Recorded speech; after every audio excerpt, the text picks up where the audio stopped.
The military police officer stepped out of the cruiser with measured calm, the late afternoon sun flashing briefly against the badge on his chest before settling into the muted gray of his uniform. He did not reach for anyone. He did not raise his voice. He simply walked toward Lieutenant Cole and stopped a few feet away, boots aligned with quiet precision. The wind carried the low hum of generators from the destroyer and the steady clang of metal against metal as sailors continued their work, pretending not to watch. "What seems to be the issue, sir?" the officer asked. Cole gestured sharply toward Daniel Brooks. Civilian beyond the restricted boundary. Non-compliant. His eyes shifted to Thomas Hale. And interference. Thomas stood with his hands still in his jacket pockets, shoulders squared but relaxed, the Atlantic stretching behind him in a field of restless gray. He stepped 6 feet past a painted line, Thomas said evenly. He did not breach a secure facility. The officer glanced at the yellow stripe on the concrete, its edges chipped and weathered by years of salt air. Daniel swallowed and held out the folded paper again, explaining in a strained but respectful voice that his brother had served aboard this very ship 20 years earlier. He had only wanted to see it from a little closer. The words hung in the wind. Lieutenant Cole exhaled slowly, jaw tight. Intent does not override protocol. Thomas nodded once, as if acknowledging the truth in that statement. Protocol protects people, he replied. It does not replace judgment. The officer's gaze drifted back to the faded patch on Thomas's jacket. The stitching was old, nearly washed to threads, but a shape remained beneath the wear. A ship's silhouette, a name once embroidered boldly. Mason Reed felt something stir in his memory and stepped closer, squinting at the insignia as if trying to read through time itself. "Sir," Reed said cautiously to Cole, "may I see that jacket for a moment?" Thomas shifted slightly, allowing the fabric to fall open just enough. Reed's breath caught. The letters were faint, but they were there. USS Valor. Commissioned 1978. Decommissioned 1998. Reed had studied that ship in training. A destroyer known for surviving an electrical fire at sea that should have forced evacuation. Known for returning under its own power against all odds. Known for a captain who had refused to abandon the engine room. Reed's pulse quickened. He looked from the patch to the old man's steady posture, to the way he stood facing the ocean instead of the argument. "Sir," Reed said quietly, this time to the military police officer, "I believe we may need to notify command." Lieutenant Cole frowned. Notify command for what?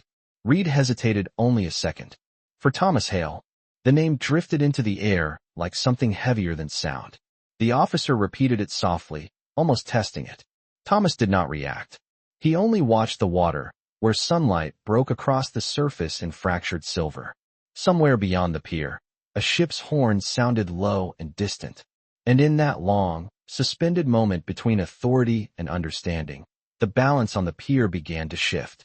The name did not echo loudly, yet it seemed to travel the full length of the pier and settle against steel and salt, like something remembered rather than spoken. Mason Reed felt the weight of it even before the military police officer lifted his radio. "Command, this is Pier 17 Security," the officer said calmly, eyes never leaving Thomas Hale. "Requesting verification on a Thomas Hale, former commanding officer, United States Navy." There was a brief hiss of static, then silence. Lieutenant Brandon Cole shifted his stance, impatience flickering across his face. "This is unnecessary," he said, though his voice had lost a degree of certainty. Thomas remained still, hands in his pockets, gaze resting somewhere beyond the destroyer's bow where the horizon cut clean against the sky. The wind pressed lightly against his jacket, and for a moment the faded patch lay fully visible, threads thin but proud. Reed swallowed, remembering a lecture from his first year at Annapolis about the Valor incident. An engine room fire. Systems failing. Orders to abandon compartments. And a captain who had walked into smoke and heat to keep the ship alive long enough to reach open water. He had not done it for recognition. He had done it because sailors were still below deck. "Stand by." The voice on the radio finally replied, sharper now. Footsteps sounded behind them as a chief petty officer approached, drawn by the shift in tone.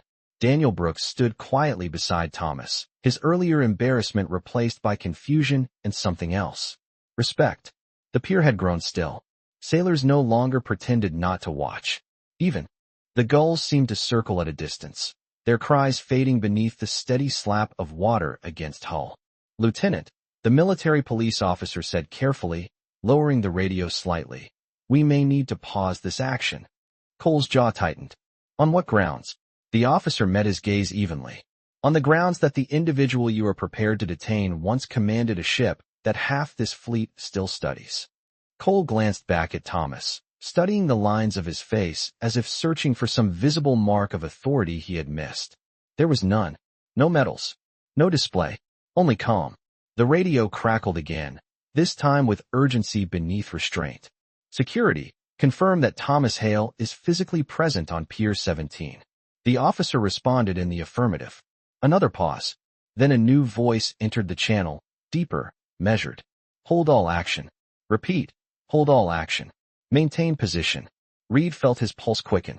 That voice did not belong to routine oversight. It carried command weight. Thomas finally turned his head slightly toward the lieutenant. Not in triumph. Not in correction. Simply acknowledgement. "Young man," he said quietly, "there is still time to handle this well." The words were not a warning. They were an offering. The Atlantic wind swept across the pier once more, lifting the flag above them into a sharp, decisive snap. And in that sound there was something unmistakable. Not tension, not fear, but the approaching presence of someone who understood exactly who Thomas Hale was. The command to hold carried through the radio with a clarity that felt heavier than volume, and for a long moment no one on Pier 17 moved. The military police officer lowered his hand slowly, as if even that small motion required permission now. Lieutenant Brandon Cole stood rigid, eyes forward, though the certainty that had sharpened his voice earlier had begun to thin. Mason Reed felt it too, the shift that happens before a superior officer steps into view. It was not noise that announced it. It was absence. Conversations along the pier faded. Tools were set down more carefully than before. From the far end of the dock, a dark staff car rolled into sight, unmarked but unmistakable in purpose. It did not rush. It did not use lights. It moved with the steady confidence of authority that does not need to declare itself.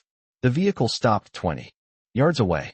A driver stepped out first, then moved quickly to open the rear door. Admiral Richard Whitmore emerged into the salt air, dress whites immaculate against the muted gray of the harbor. For silver stars rested clean and deliberate on his shoulders.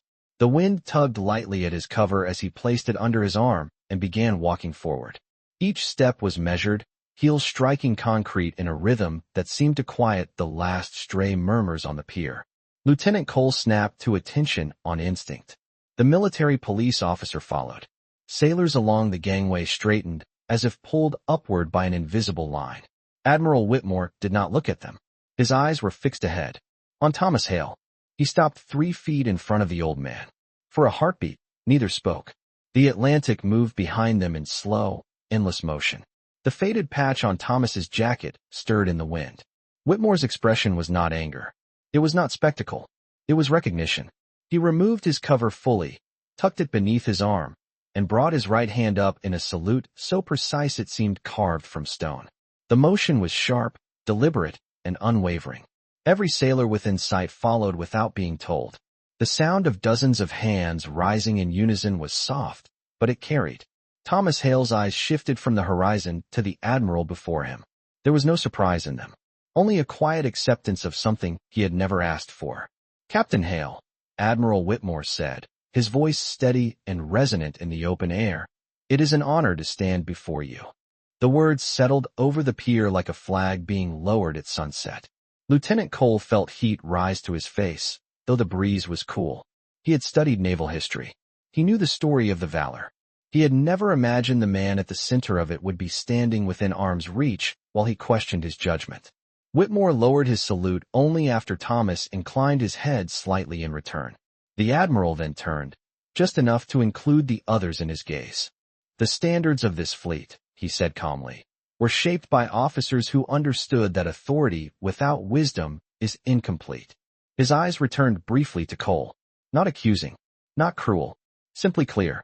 The flag above them cracked once more in the wind, and in that sharp report there was no humiliation, no triumph. Only the unmistakable restoration of something that had never truly been lost.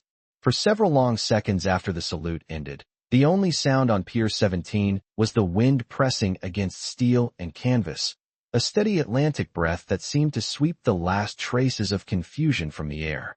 Admiral Richard Whitmore lowered his hand and stepped closer to Thomas Hale, not as a superior approaching a subordinate, but as a sailor approaching the officer who had once set the standard. "I received word that there was a question of judgment on this pier," the Admiral said evenly. "I felt it required my personal attention." His gaze shifted briefly toward Daniel Brooks, who still held the folded paper in his hand, as if unsure whether he should remain. "Sir," Whitmore continued, addressing Thomas, "your presence here honors this station." Thomas offered a small nod, the lines at the corners of his eyes deepening with something that resembled quiet patience rather than pride. "I was only asking that the young man be allowed to see his brother's ship," Thomas replied. He crossed a painted boundary, not a moral one. The words were simple, but they carried across the pier more clearly than any command. Lieutenant Brandon Cole remained at attention, shoulders squared, eyes forward. The certainty he had worn like a uniform earlier in the afternoon had softened into reflection. Admiral Whitmore turned toward him, his expression measured. "Lieutenant," he said calmly, "protocol is essential. It preserves order, but it does not absolve us from thinking." The statement was not delivered as rebuke. It was delivered as instruction. Cole swallowed once and answered with steady formality. "Yes, Admiral." The military police officer stepped back fully now, tension easing from his posture. Mason Reed felt a quiet sense of awe settle over him as he watched the exchange. This was not discipline. This was inheritance. Admiral Whitmore shifted his attention once more to Daniel Brooks. "You said your brother served aboard this ship?" he asked. Daniel nodded quickly. "Yes, sir. Petty Officer First Class Aaron Brooks. 1999 to 2003. Whitmore's face softened. "Then you are welcome here." He gestured toward the destroyer rising above them in gray steel lines and taut cables. "You will be escorted properly." Daniel's voice caught for a moment before he found it again. "Thank you, sir." Thomas finally removed his hands from his jacket pockets and stepped slightly aside, allowing space for the moment to move forward without him at its center. Admiral Whitmore noticed. "Captain Hale," he said quietly, so that only those nearest could hear, "the valor remains in our doctrine manuals. Every midshipman studies what you did." Thomas looked back toward the horizon, where sunlight cut across the water in bright fragments. "Then teach them why," he said softly. "Not just how." The Admiral inclined his head in understanding. Around them, sailors resumed motion, but with a new deliberateness, as if reminded that every order given and every line drawn carried weight beyond ink or paint. The flag above the pier unfurled fully in the wind, bright against the sky.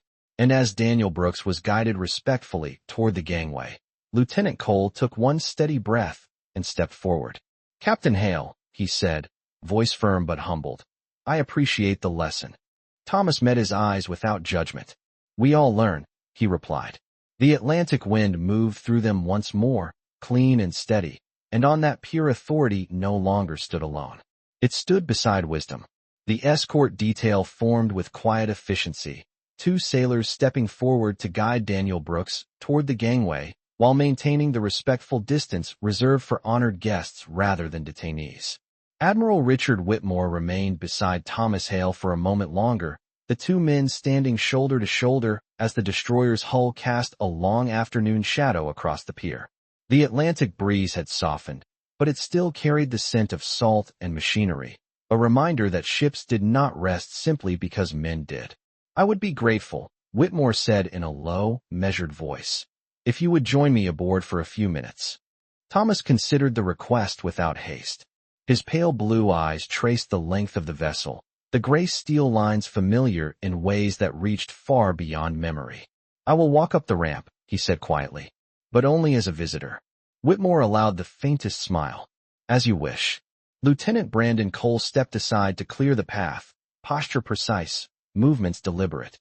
The earlier tension had left his shoulders, replaced by something steadier, something learned rather than enforced.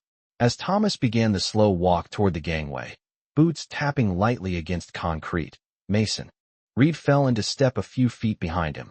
Reed felt the weight of the moment in his chest, aware that he was witnessing more than correction. He was witnessing continuity. Halfway up the ramp, Thomas paused and rested his hand briefly against the railing, not from weakness but from recognition. The deck beneath him felt unchanged despite decades. The same firm surface. The same muted vibration of generators humming deep within steel compartments. Daniel Brooks stood near the entrance, eyes wide as he took in the scale of the ship that had once carried his brother across oceans measured in thousands of miles. He used to write about this view, Daniel said softly, looking out toward the harbor. Thomas followed his gaze. Then you are seeing it as he did, he replied. Admiral Whitmore remained near the foot of the ramp, allowing the scene to unfold without command. Sailors along the deck stood quietly at attention, not by order, but by instinct. Lieutenant Cole approached him, voice steady. Admiral, I misjudged the situation. Whitmore kept his eyes on Thomas as he answered. You applied the rule correctly, he said. Next time, apply the wisdom with it. Cole nodded once, the lesson settling deeper than any reprimand could have driven it. On the deck, Thomas placed his palm briefly against the cool steel bulkhead, fingers tracing a line of rivets as if greeting an old companion. No ceremony followed. No speech.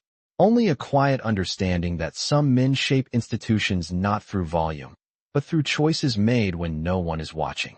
The flag above the pier snapped once more in the wind, bright and unyielding against the sky. And as the afternoon light shifted westward, casting long reflections across the water, the balance on Pier 17 remained restored, not by force, but by the steady presence of a man who had never needed to raise his voice to be heard. The late afternoon light had shifted to a softer gold by the time Thomas Hale stepped fully back onto Pier 17, the concrete warm beneath his boots and the Atlantic breeze carrying a quieter rhythm than before. The destroyer loomed behind him, steady and watchful, but the attention on the pier had eased into something calmer, something reflective. Admiral Richard Whitmore remained near the base of the gangway, speaking briefly with a senior chief, his tone low and measured. There was no spectacle in his presence now, only continuity. Daniel Brooks stood a few feet away from Thomas, still absorbing the reality of what he had just experienced. My brother would not have believed this, Daniel said softly, glancing back at the ship.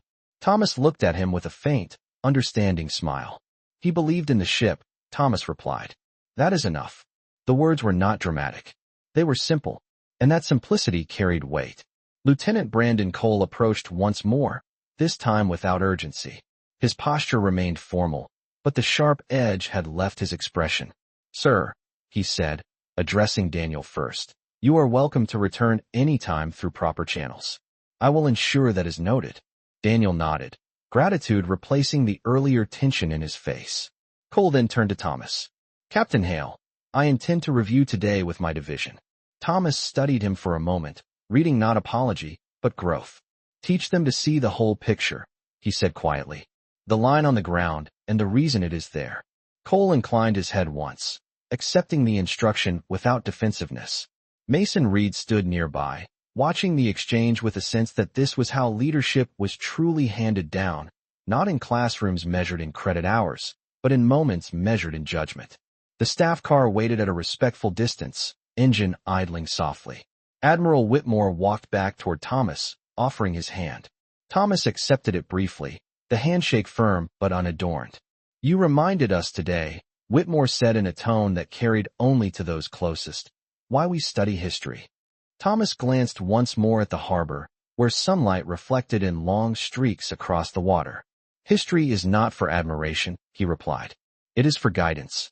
The Admiral nodded, understanding the distinction. As the staff car door closed and the vehicle pulled away at a controlled pace, the pier gradually returned to its ordinary cadence. Sailors resumed their duties. Equipment was secured. Orders were given in steady voices. Yet something intangible lingered in the air, a recalibration of perspective. Thomas adjusted the collar of his faded jacket and began walking toward the parking lot at the far end of the pier, steps unhurried, shoulders straight. Daniel walked beside him, holding the folded letter close to his chest as if it carried more than ink and paper. Behind them, Lieutenant Cole remained still for a few seconds longer, eyes on the horizon, absorbing the lesson that had arrived without announcement and departed without demand. The flag above Pier 17 continued to move in the steady coastal wind, not louder than before, not brighter than before, but unmistakably present. And in that steady motion, the afternoon settled into memory, not as a correction, but as a reminder that authority earns its strength when it recognizes the quiet men who shaped it. The parking lot at the far end of the pier was quieter than the dock, the sounds of metal and machinery fading into a distant hum as Thomas Hale and Daniel Brooks walked side by side toward an aging pickup truck parked beneath a tall light pole. The sun had begun its slow descent, casting long shadows across the asphalt and turning the harbor water into a sheet of burnished copper. For several steps neither man spoke. The weight of the afternoon lingered between them, not heavy, but meaningful. Daniel finally broke the silence. "I did not expect any of that," he admitted, glancing back toward the outline of the destroyer now framed against the sky. Thomas allowed a faint smile. "Most important moments arrive unannounced," he said. His voice carried the same calm steadiness it had held on the pier, as if nothing extraordinary had occurred. Daniel studied him with quiet curiosity. "You never mentioned who you were," he said. Thomas reached into his jacket pocket and withdrew a small set of keys, the metal catching a brief flash of sunlight. "Who I was is not what mattered today," he replied. "What mattered was how the situation was handled." The breeze moved gently through the parking lot, stirring loose leaves near the curb and carrying with it the distant call of a gull. Daniel nodded slowly, understanding forming in layers. "My brother used to say that leadership is not about being in front," he said. "It is about standing where you are needed." Thomas paused beside the truck, resting his hand briefly on the hood before opening the driver's door. "Your brother understood more than he probably realized," he said. Behind them, on the pier, Lieutenant Brandon Cole remained at his post, posture firm but reflective. Mason Reed approached him quietly. "Sir," Reed said, voice respectful, "may I speak freely?" Cole gave a slight nod. "I thought I understood command," Reed continued. "Today felt different." Cole looked out over the water, where the last sunlight traced a narrow path across the surface. "So did I," he admitted. "Rules are written to protect the mission. Wisdom protects the people inside it." Reed absorbed the words, committing them to memory. The destroyer stood unchanged in its berth, lines secured, hull steady against the tide. Yet something invisible had shifted along the pier, a recalibration of perspective that would echo long after the afternoon ended. Admiral Richard Whitmore's staff car was already a distant shape beyond the security gate, its departure as quiet as its arrival. Back in the parking lot, Thomas settled into the driver's seat and looked once more toward the harbor before starting the engine. Daniel stepped back, offering a final nod of gratitude. "Thank you," he said simply. Thomas returned the nod. "Carry your brother's memory well," he replied. The truck pulled away at an unhurried pace, tires rolling over asphalt in a soft, steady rhythm. As it disappeared beyond the curve of the lot, the flag above Pier 17 continued to move in the coastal wind, unchanged and constant. On that stretch of concrete and steel, authority had not been diminished. It had been refined, and those who witnessed it would remember that respect does not demand attention. It earns recognition. Evening settled gradually over Naval Station Norfolk, the sky shifting from gold to a deepening blue as Pier 17 returned to its steady rhythm. The incident had already moved into quiet conversation among the sailors who had witnessed it, not as gossip, but as reflection. Lieutenant Brandon Cole stood alone near the painted yellow boundary line, looking down at the strip of color that had defined so much of the afternoon. 6 feet of distance. A line meant to protect. A line that had almost divided more than it guarded. He crouched briefly and ran his fingers along the edge of the paint, feeling its rough texture against his skin. It was solid, clear, necessary, yet it was only paint. Mason Reed approached from behind, stopping a respectful distance away. "Sir," he said softly, "the crew is asking about a short briefing tomorrow morning." Cole rose to his feet slowly, eyes still on the horizon beyond the destroyer's bow. "We will have one," he replied. 0800 on the main deck. Reed nodded, sensing the weight behind the decision. The harbor lights flickered on one by one, casting long reflections across the water measured in hundreds of yards. The flag above the pier moved steadily in the coastal wind, illuminated now by a single floodlight that gave its colors a muted glow against the darkening sky. Cole exhaled and turned toward the gangway, posture firm but different than it had been hours earlier. Authority still rested on his shoulders. It simply felt heavier now, in the way responsibility always does once it is understood. The next morning arrived with crisp air and a pale sunrise stretching across the bay. Sailors assembled on the main deck in orderly rows, boots aligned, uniforms sharp. Admiral Richard Whitmore was not present. He did not need to be. Lieutenant Cole stepped forward, hands clasped behind his back. Yesterday, he began, voice steady and clear. We were reminded that protocol is our foundation, but it is not our ceiling. The crew listened in silence. A line on the ground marks a boundary. Our judgment determines how we enforce it. He paused, allowing the words to settle. We serve the mission. We protect the ship, but we also carry the history of those who stood here before us. A subtle shift moved through the ranks, not dramatic, but perceptible. Mason Reed felt it again, that recalibration. Cole continued, leadership requires more than adherence. It requires perspective. The morning light strengthened, illuminating the gray steel of the destroyer and the calm surface of the harbor beyond. Somewhere along the distant shoreline, a truck moved along the highway, tires humming over pavement as Thomas Hale drove north with the windows slightly open, the scent of salt still lingering in the air. He did not look back. He did not need to. On Pier 17, the lesson had taken root. The flag rose higher with the breeze, steady and unyielding. And in the quiet discipline of sailors standing at attention, something had matured. Authority had not been challenged.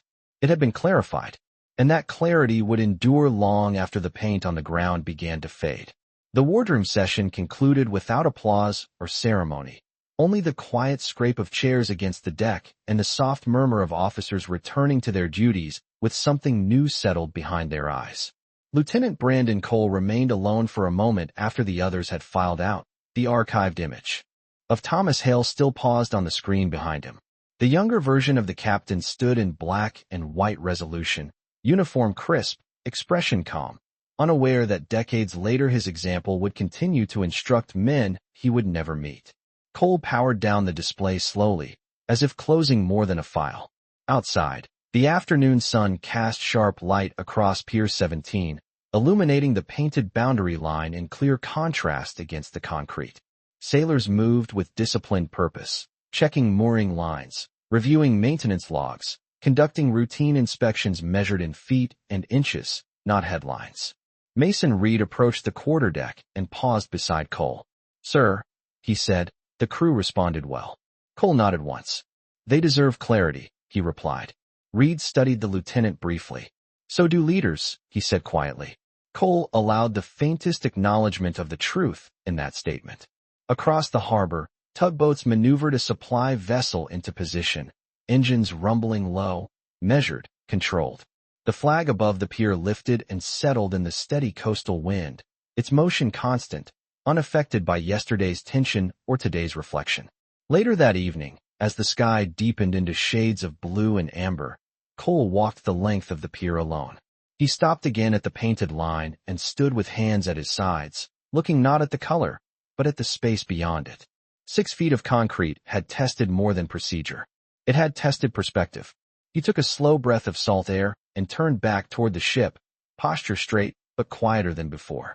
Miles away, Thomas Hale guided his pickup truck along a rural stretch of highway bordered by open fields and low wooden fences. The sun dipped toward the horizon ahead of him, turning the road into a ribbon of bronze.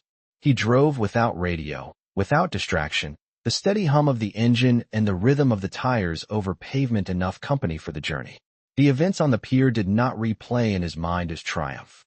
They existed simply as another moment when a choice had been made. He adjusted the rearview mirror slightly and continued forward. Back at Naval Station Norfolk, lights along the dock flickered on in sequence, casting pale reflections across still water measured in yards and acres. Sailors rotated watch, voices low and steady, boots firm against steel decking. Nothing dramatic marked the close of the day. No announcement summarized it. Yet within the routines of log entries and watch changes, something enduring had settled. Authority had not lost its strength. It had gained dimension. On Pier 17, the painted boundary remained where it always had been, a necessary marker in a world governed by structure. But those who stood watch over it now understood that lines are not only drawn in paint. They are drawn in judgment. And judgment, when guided by humility, shapes a fleet more powerfully than any order ever could. Several weeks passed, and Pier 17 continued its disciplined rhythm beneath changing skies and shifting tides. Yet the story of that afternoon did not fade into rumor. It settled into culture. New sailors arriving at Naval Station Norfolk heard about it not as spectacle, but as example. Mason Reed noticed it first during a routine inspection when a junior seaman hesitated before correcting a civilian contractor who had wandered too close to the marked boundary. The seaman approached with calm respect, explained the regulation clearly, and offered guidance rather than command. Reed watched from a distance and recognized the difference. It was subtle. It was intentional. Lieutenant Brandon Cole observed similar moments during watch rotations and training drills. Orders were still given. Standards were still enforced. But there was a steadiness beneath them now, a pause before reaction, a consideration before escalation. One late afternoon, as the harbor reflected a pale orange sunset measured in wide bands of light across calm water, Cole stood again near the painted line and felt no tension in the space it defined. It was simply a boundary, necessary, clear, and supported by judgment rather than pride. Admiral Richard Whitmore visited the station briefly that month for an unrelated review. He did not reference the incident publicly. He did not need to. As he walked the pier, sailors carried themselves with quiet assurance, and the Admiral recognized the shift without comment. Culture does not announce itself. It reveals itself in conduct.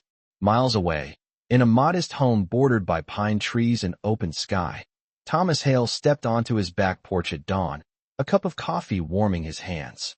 The morning air was crisp, carrying the scent of earth and distant salt. He listened to the stillness of the hour and watched sunlight spill gradually across the fields beyond his fence. The events at the Naval Station had already blended into memory, filed not as triumph, but as continuity. He had not defended a stranger to make a point. He had done it because it was right. That was enough. Back at the harbor, Mason Reed concluded a training session by repeating a line he had heard weeks earlier. A boundary is a tool, he told the assembled sailors. Judgment is the responsibility. The words were written into no manual, yet they carried weight. The flag above Pier 17 continued to move in the steady coastal wind, fabric rising and settling against a sky that stretched for miles.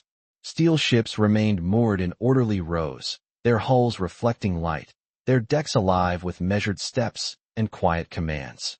Nothing about the structure had changed, but the understanding within it had matured. Authority stood firm. Discipline held. And within that strength lived something deeper than regulation. Respect had not been demanded. It had been recognized. Some lessons do not arrive with raised voices or formal declarations. They arrive in quiet moments, on ordinary ground, carried by those who no longer seek acknowledgement. And in the steady rhythm of boots on concrete and wind against a flag, the standard was not lowered. It was raised.